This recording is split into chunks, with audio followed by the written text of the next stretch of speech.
estamos en la mesa. Bien, pues Alejandro Ruiz Huertas ha sido presentado esta mañana, le conocéis. Eduardo Saborido también le conocéis porque estamos los mismos de esta mañana. Y por el otro lado, ¿a quién tenemos? Bien, pues Cristina Almeida, ¿qué os voy a decir? Es decir, sí, creo que la única que os tengo que presentar sois a mí, que es a quien no conocéis, y Nicolás Sartorius, que también que contaros. Es decir, ejemplos vivos de la lucha, de la lucha por la libertad, de la dignidad. Son alguienes de quienes tengo muchísimas referencias y, desde luego, una gran admiración desde siempre. Nosotros éramos conscientes de que estábamos viviendo la fase final del régimen de la dictadura, en el año 72, por varios motivos. No solo por el deterioro físico del dictador, que evidentemente ya tenía un cierto deterioro físico, sino porque había un agotamiento del sistema, tanto en el terreno internacional como en el interior de España. El régimen entra en una fase de dificultades. Bueno, en ese contexto, así muy resumido, de carácter político y económico, para entender, nos reunimos en el convento de los Oblatos, que tiene narices reunirse en el convento de los Oblatos, de Pozuelo de Alarcón.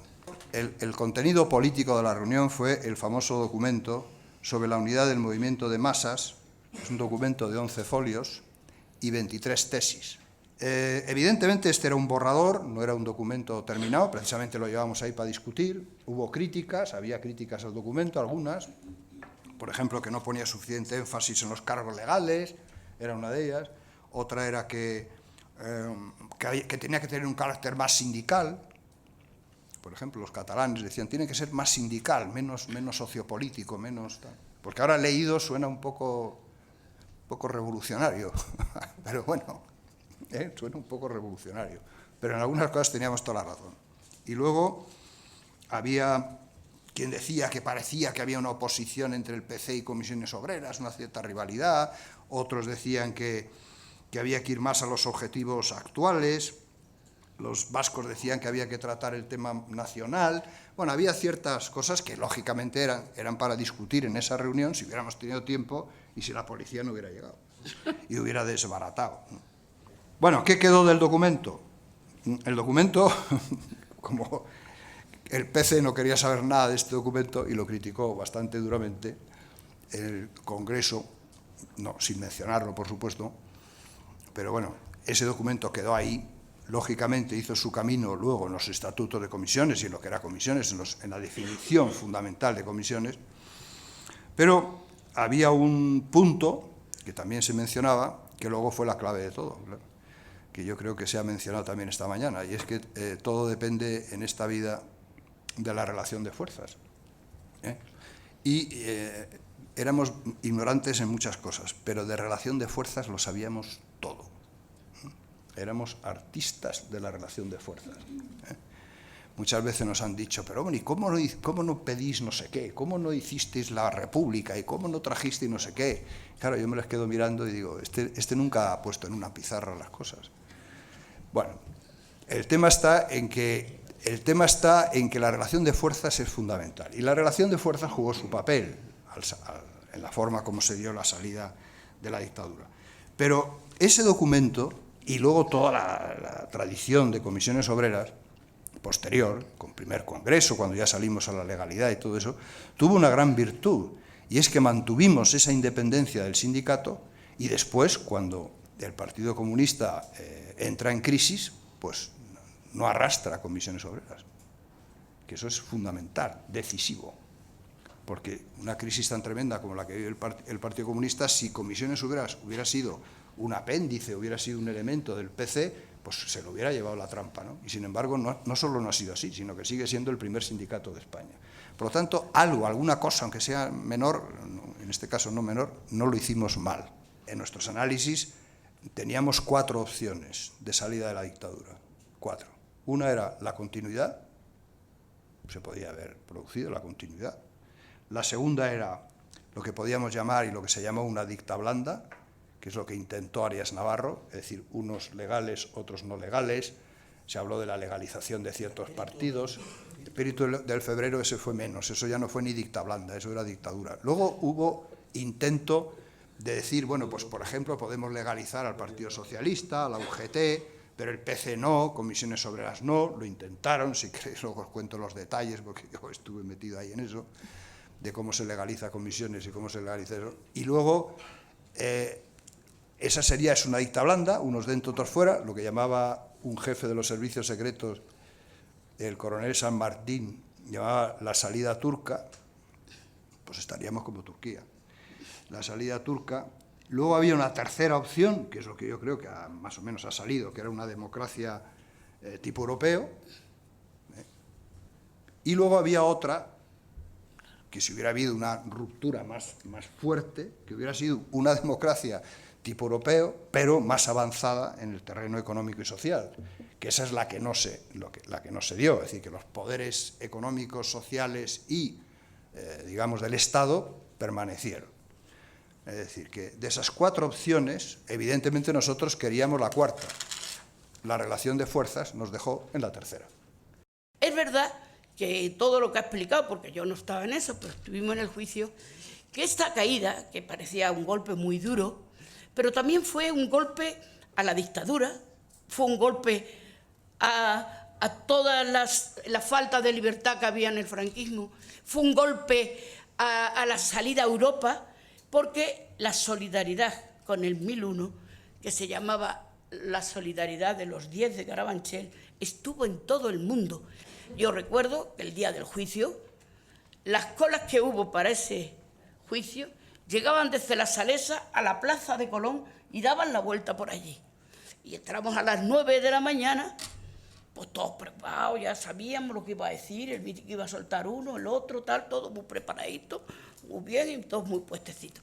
Y además, habiendo hecho una alianza, de eso que hablaba Nicolás, lo importante que veíamos la alianza de las otras fuerzas políticas, que los defensores, como ha explicado Eduardo esta mañana, quisimos que fueran de todas las fuerzas políticas. Y entonces había, pues ya cuando ha dicho, desde Gil Robles padre a Luis Jiménez, que había defendido a Marcelino desde la Pegaso mucho tiempo, y entonces cada uno tenía un abogado en la tendencia, Paquita con la ORT, los otros, Lacunza, Guillermo García Lacunza con los vascos, todo un montón de gente que estábamos haciendo que fuera una unidad de fuerza para defender la unidad de los trabajadores. Y ese juicio pues tuvo unas características muy especiales, porque cuando entramos, a las 9:30 de la mañana, estábamos con las cosas previas, y sale una compañera que sale a la calle y entra y nos dicen que han matado a Carrero Blanco. Tú imagínate en un juicio como este, con una cola, con toda la cosa internacional, allí, todos los sindicatos de todo el mundo, de repente que han matado a Carrero Blanco. No puede ser ya lo que nos falta en este juicio, que maten a Carrero Blanco. Era el presidente del gobierno. Claro, que era el presidente del gobierno entonces, es decir, que eso ya era lo que más se podía ver. Bueno, pues de todas maneras, no nos lo creíamos, pero vimos entrar a un bedel. Yo le digo a Gil Robles padre, que a José María, que han matado a Carrero Blanco. Dice, no me lo puedo creer. Digo, sí, tal. Entonces entra un bedel del Supremo, le da un papelito como los portadores aquellos que iban a caballo, un rulito de papel, se lo pone, lo ve el presidente y se pone verde. Verde. Mateu se puso verde. Y de repente suspende, 10 minutos se suspende. Nosotros creíamos que iba a suspender el juicio. Bueno, pues suspende y nos enteramos de todo lo que ha pasado. La cola se había deshecho en 5 minutos, porque claro, habían llegado los fachas gritándonos allí en la puerta, darnos armas, que los matamos. Bueno, era una tensión terrible, y en esa tensión, pues dijimos, bueno, pues, suspenderán el juicio, porque claro, no te digo cómo estábamos para eso. Y entonces, ellos que estaban en la cárcel hacía ya 2 años, así pues, lo que querían era que se celebrara el juicio cuando estaba toda la campaña, todo el mundo así. Y cuando estamos fuera, yo lo quiero contar con una anécdota, porque en todas estas cosas tan graves, pues siempre hay algo que te corta. Y entonces estábamos fuera en una salita donde estaba Delso, el policía ese que tenía órdenes de protegernos, y viene Luis Jiménez, que cuando el pobre le da la tristeza se encogía así y tal, y viene a Gil Robles, que era una inmensidad, en una silla antigua de esas que tenía el Palacio de Justicia, que te caía en 2x3, estás sentado allí, y viene Luis Jiménez y dice, don José María, en esta situación vamos a decirle al presidente que debe suspender el juicio porque tenemos el ánimo contrito. Este era Ruiz Jiménez, y le mira a Gil Robles padre y dice, mira Joaquín, el ánimo contrito lo tendrás tú, porque yo estoy más contento que unas Pascuas de que se hayan cargado a ese cabrón. Digo, ay José María, que... Todo esto en esa salita de nada que estábamos resolviendo unas personas que le pedían 20 años de cárcel, que estaba toda esa tensión y que encima no le iban a ejecutar por Carrero Blanco de milagro, porque se empeñó en continuar el juicio. A grito pelado diciendo que me den armas, que salgo yo también, el presidente del tribunal. El fiscal ya me había señalado a mí personalmente la nueva calificación que iba a hacer de quitar los 20 años y ponerle 6. A los que más, a Marcelino, a Eduardo y a ti también me parece que era, y a otros 4 y 2. Pero claro, con la que se armó, el fiscal guardó la modificación, allí no se modificó nada, y nosotros decidimos que íbamos a pedir, pues para explicarle a los procesados que habían suspendido y los habían metido en un pasillito, nadie les había dicho nada de lo que había pasado fuera, no sabían nada de que habían matado a Carrero Blanco, y nos oyen pedir la suspensión. Si ve, me acuerdo siempre de Nicolás, pero qué decir, pero cómo va a suspender, pero estaban allí poniendo tal, y nosotros haciéndole señas, el ceja, ¿te acuerdas? El ceja, oh, bueno, haciéndole tal porque no nos dejaban hablar. Todo esto en una situación de tensión tremenda, porque era un juicio de tensión, os lo cuento como anécdota porque era lo que nosotros vivimos allí.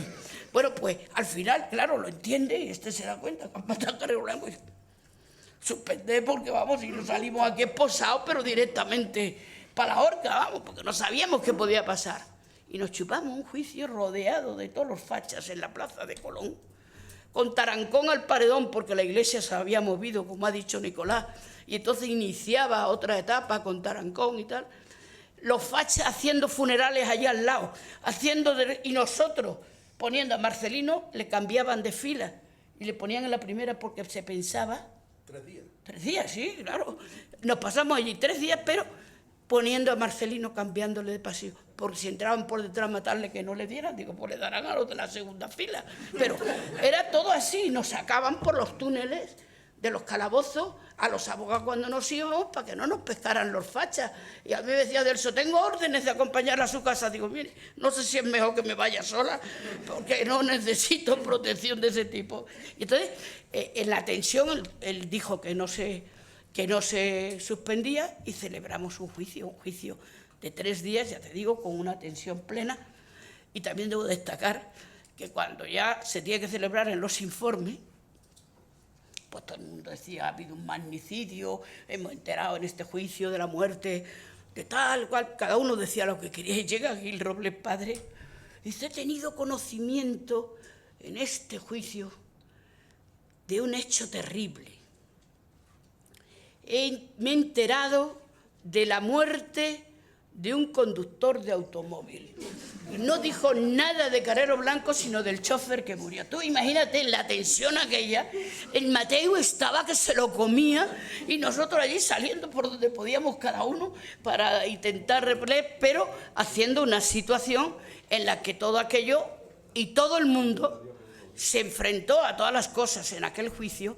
Pero claro, todos los sindicatos de fuera los echaron a palo, todo el mundo, con lo cual el descabezamiento de Comisiones Obreras fue el inicio de la solidaridad y del conocimiento de la lucha democrática en España. Por lo tanto, ellos tuvieron que pasar años en la cárcel hasta que al año siguiente el Supremo, en el recurso que hicimos, rebajó las penas a lo que nos había dicho el fiscal, pero a cambio de pasarse otro año más en la cárcel, porque el recurso tardó más de 1 año en verse en el Supremo.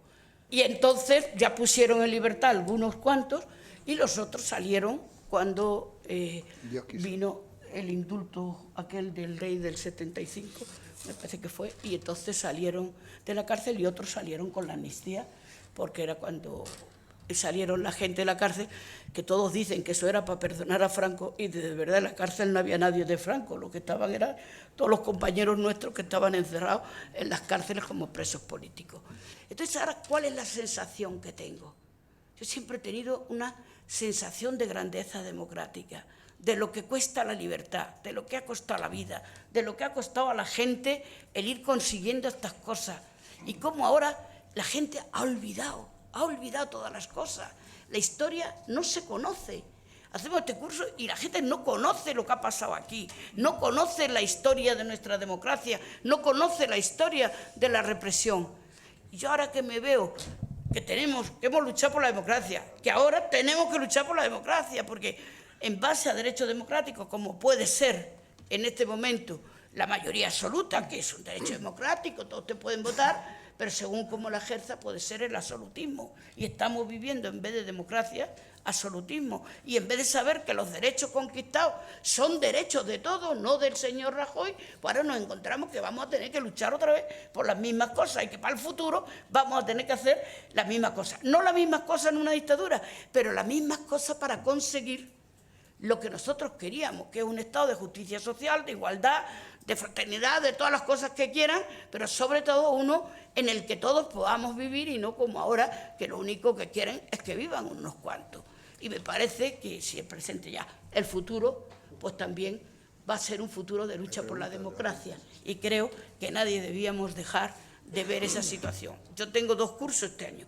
Este, que es para hablar de la represión, y otro que tengo el día 24 para hablar de la memoria histórica.